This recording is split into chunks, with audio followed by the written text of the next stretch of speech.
If you're getting your home ready to sell here in the Denver suburbs, especially if you're doing it on your own, this is something you really need to hear. Yeah, there's a very specific kind of disappointment that happens before you ever list. It's when you're just starting to think about selling and you're watching your neighbor's house go under contract in a weekend. And you catch yourself thinking, what did they do to get an offer that fast? Was it because they had the perfect wreath on their front door or the fairy lights on the porch? No, it wasn't. As someone who works with women 50 plus selling on their own here in the Denver suburbs every week, I can tell you, homes don't sell faster because of one cute detail. They sell because a few key things lined up, and most people don't find out what they are until after they list. And if you're thinking, well, I really don't want to be the house that everybody waves at for 3 months, you're not behind. You're actually ahead by asking now. Let's walk through why homes sit in the current Denver market so you can avoid unnecessary stress, wasting money, and watching somebody else's home sell first. Now, the first reason I'm seeing homes sit right now is pricing that still reflects the old Denver market. While buyers are very much living in today's rapidly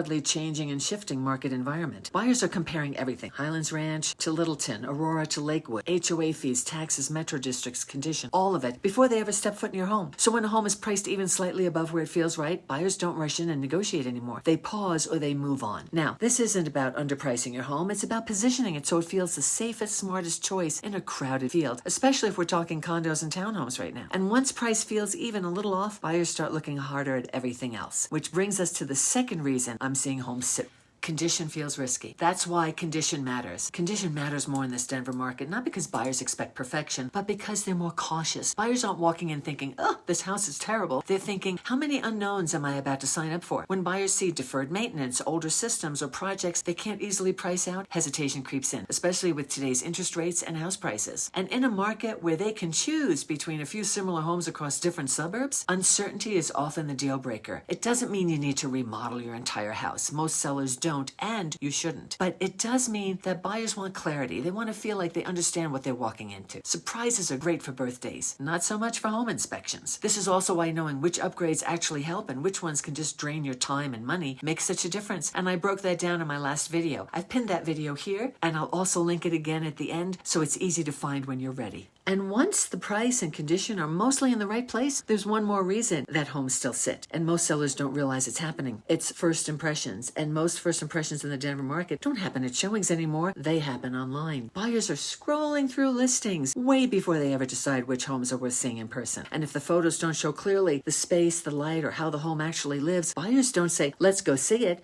They just keep swiping. Online listings work a lot like online dating. Buyers make a decision in seconds. If the photos don't tell a clear story, they don't dig deeper. They just swipe past. With more inventory across the Denver suburbs this fall and winter, buyers don't feel rushed. They're comparing options, taking their time making moving decisions, so a home can sit not because it wouldn't sell, but because it never made their shortlist. So the solution is getting ready now for how your home will show up online once it hits the market. Because just like online dating, that first impression happens in seconds. It means strong photos, good lighting, and rooms that feel easy to understand at a glance. Not perfect, just readable. You don't need magazine styling. You need buyers to see themselves quickly living in your home. And even when price and condition and presentation are mostly dialed in, there's another reason I see homes sit, and it has nothing to do with the house itself. A lot of homes sit because sellers are stuck in a quiet wait and see mode. Yeah, they're waiting for rates to drop, or for the spring market to come, or for the market to feel more certain. And that hesitation shows up in how the home is positioned. In the Denver suburbs right now, buyers can feel that uncertainty, and when pricing, prep, or even strategy feels tentative, buyers don't rush in. They wait too. Now, it's not wrong to be cautious, but waiting without a plan usually leads to longer days on the market. The solution here isn't guessing the perfect moment. It's having a plan with clear decision points, like knowing ahead of time what you'll do if you don't get showings, or if the feedback points to a similar issue. It takes a lot of pressure off. It's the difference between a strategy and hoping that the market's in a good mood. And,